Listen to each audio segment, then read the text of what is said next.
쇼펜하우어라고 하면 흔히 염세주의 철학자, 삶에 대한 비관을 일삼았던 서상가를 떠올립니다. 그런데 당장 생각해봐도 만약 쇼펜하우어가 실제로 단순히 부정적인 세계관과 삶에 대한 절망만을 강조했다면 왜 이렇게 많은 사람이 그를 기억하고 인용하는 걸까요? 오히려 쇼펜하우어는 인간을 있는 그대로 바라봄으로써 인간에게 현실적으로 가능한 도덕을 제시하고 내적인 만족을 강조했던 철학자였습니다. 마흔에 읽는 쇼펜하우어의 후반부는 쇼펜하우어가 설명하는 관계와 인생에 대한 내용입니다. 과연 쇼펜하우어는 40대가 마주하는 관계와 인생에 대해 무슨 말을 하고 싶었던 걸까요?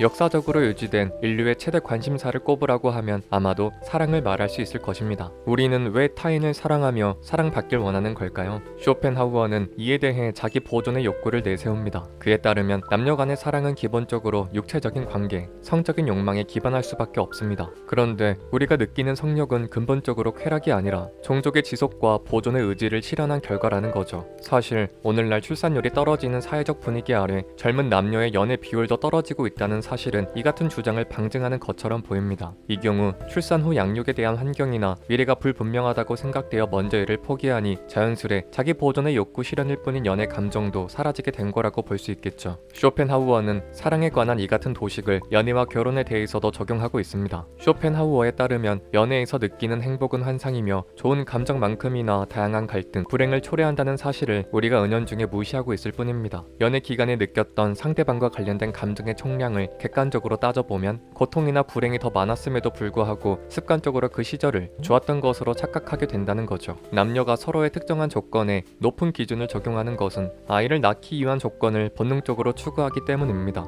쇼펜하우어에 따르면 사랑이 그런 것이기 때문에 연애를 통해 결혼한 이들 중 자식을 가진 후 관계에 소홀해지거나 갈등이 많아지는 것도 이러한 맥락에서 이해할 수 있겠죠. 그 순간 사랑의 목적이 이미 성취되었기 때문입니다. 마찬가지로 결혼 후 부부 생활에 허망함을 느끼는 것은 자신을 그렇게 더 추동하고 상대방을 원하게 만들었던 성욕이라는 게 얼마나 허망한 것인지 깨닫게 되기 때문인데요. 연애 시절의 콩깍지 때문에 결혼 이후에 예상되는 문제들을 두루 살피지 못해 마찰이 심해질 경우 이러한 허망감은 더 깊어질 수 있겠죠. 물론 그렇다고 해서 쇼펜하우어가 마냥 결혼하지 않는 게 행복하다고 말하는 것은 아닙니다. 쇼펜하우어는 결혼을 하나 하지 않으나 불행하다면 어쨌든 하는 게 낫다고 말하기도 합니다. 다만 주의해야 할 점은 연애든 결혼이든 사랑 자체에 너무 큰 기대나 소망을 부여하지 말라는 거죠. 쇼펜하우어는 어떤 관계에서든 적당한 거리를 유지하는 게 바람직하다고 말하는데요. 이는 아이와 부모 등 가족 관계에서도 마찬가지입니다. 상대방의 자신의 욕망을 투영하거나 그를 소유물로 여길 때 관계는 당사자들을 강제하고 억압하게 됩니다. 서로의 기대를 충족시켜주기 위해 지나치게 노력하거나 또 그것이 충족되지 않는 경우 지나치게 실망하게 되겠죠. 이는 결국 생활의 윤택함, 삶의 행복을 내 바깥에 존재하는 타인에게 의존하는 것일 뿐입니다. 따라서 좋은 관계란 약간의 무관심과 냉정함을 통해 적절한 사회적 거리를 유지함으로써 관계의 긍정적인 면을 적당히 보존하는 관계입니다.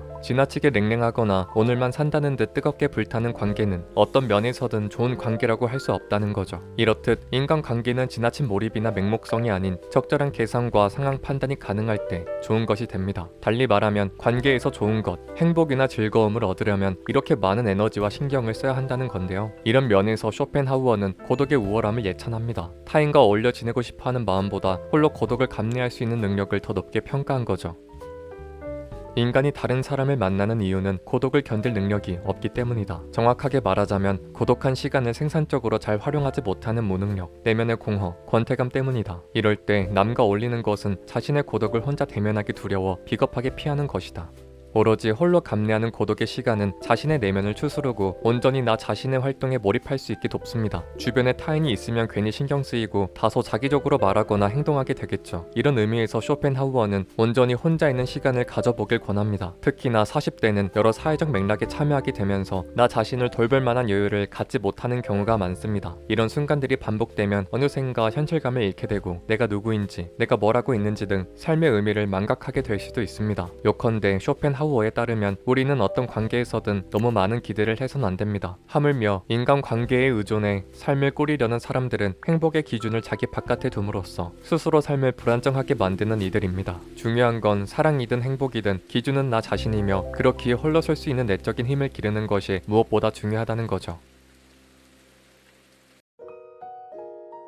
강영수 저자에 따르면 쇼펜하우어는 행복이란 많은 경우 결핍에서 충족으로 넘어가는 짧은 순간이라고 말합니다. 인간의 상태를 결핍, 짧은 순간, 과잉으로 구분한다면 우리는 결핍의 상태에서 고통받으며 과잉의 상태에선 지루합니다. 즉, 우리는 결핍이 충족되고 넘치기 직전의 그 짧은 순간에만 행복할 수 있는 거죠. 행복이라는 게 이렇게 짧은 이행에 불과한 탓에 우리는 인생 전체를 조망할 때 고통이 더 많다고 느끼게 되는 것입니다. 그렇다면 이러한 조건에서 어떻게 사는 것이 우리에게 최선이라고 할 수 있을까요? 쇼펜하우어는 영원한 행복이라는 헛된 꿈을 버리고 작은 만족과 고통의 방지를 토대로 삶을 꾸려야 한다고 말합니다. 이른바 소확행을 추구하는 삶을 살라는 거죠. 또한 쇼펜하우어는 인생을 사는 데 있어 과거의 후회나 미래의 불안으로부터 벗어나 오로지 현재에 집중하는 삶을 살아야 한다고 강조합니다. 그가 생각하기에 인간은 다른 동물에 비해 더 불행한 존재입니다. 왜냐하면 인간은 다른 모든 동물도 느끼는 감각적 고통에 더해 생각하는 능력에서 비롯된 온갖 괴로움을 추가로 느끼니까요. 이러한 잡다한 생각 탓에 사람들은 오늘이 평생에 한 번 주어지는 순간이라는 것을 망각합니다. 마치 골몰이 생각하면 과거를 바꿀 수 있는 것처럼 혹은 미래를 완벽히 대비할 수 있는 것처럼 여겨 유일하게 실제로 주어져 있는 현재를 낭비한다는 거죠. 다만 쇼펜하우어가 말하는 현재를 살라는 것은 현재에 매몰되어 당장의 이익과 눈앞의 쾌락에만 집중하라는 뜻이 아닙니다. 그저 매사에 최선을 다하며 주어진 것에 대해 온전히 즐기는 여유를 가질 수 있어야 한다는 거죠. 이러한 삶을 위해 필요한 것이 또한 개성입니다. 마흔에 이르면 흔히 일과 행복감이 일치하지 않음을 깨닫고 삶에 대한 회의감에 빠지기 쉽습니다. 이때 중요한 것은 나에 관한 타인의 평가 틀을 깨고 자신이 진정 원하는 것을 찾아야 한다는 것입니다. 인간 내부에는 여러 차원의 욕망이 혼재되어 있습니다. 식욕, 성욕과 같은 동물의 욕망이 한 자리를 차지하는 반면 인간 존재에 두드러지는 지성의 영역 또한 존재합니다. 쇼펜하우어가 말하는 개성이란 이 지성의 차원에서 발견되는 것이며 이러한 개성의 발견은 의지와 지성 사이를 조율하는 내면의 지혜를 필요로 합니다. 즉, 삶의 지혜를 기반으로 마음을 조율하고 정신의 통찰력으로 삶의 방향성을 결정할 수 있어야 한다는 거죠. 단적으로 말해 쇼펜하우어가 말하는 개성은 자신이 원하는 대로 살고 싶은 욕망을 긍정하는 것입니다. 대한민국의 행복 지수가 다른 나라에 비해 전체적으로 낮은 것은 심각한 수준의 사회적 비교 때문일 가능성이 높습니다. 나는 충분히 잘 살고 있는데 SNS상에 노출된 화려한 생활 등과 비교함으로써 마치 내가 불우한 상태에 놓인 것처럼 여기게 되는 거죠. 그러나 행복은 타인의 객관적인 평가가 아니라 자신의 주관적인 만족감에 집중할 때 비로소 누릴 수 있는 것입니다. 타인에게 잘 보이는 것에 집착하면 거짓이나 연기로 자신을 치장하게 되고 진정한 나를 상실해 공허감에 빠지기 십상입니다. 그런데 잘 생각해보면 사실 인간이 서로를 평가하는 것은 되게 피상적이고 편향되어 있습니다. 이런 왜곡된 평가들에 의존해 나를 구성하려는 건 어리석은 선택이라고 할 수 있겠죠. 이러한 지나친 의식의 바탕엔 질투와 증오, 허영심 등이 깔려 있습니다. 바로 이런 것들이 불행감의 원천이라고 할 수 있겠죠. 따라서 중요한 것은 허영심을 없애고 자기를 온전히 이해하는 것입니다. 나아가 자신이 갖고 있는 장점에 대한 확신, 자긍심을 가지고 자신에게 주어진 현재, 삶을 온전히 살아야 하는 것입니다.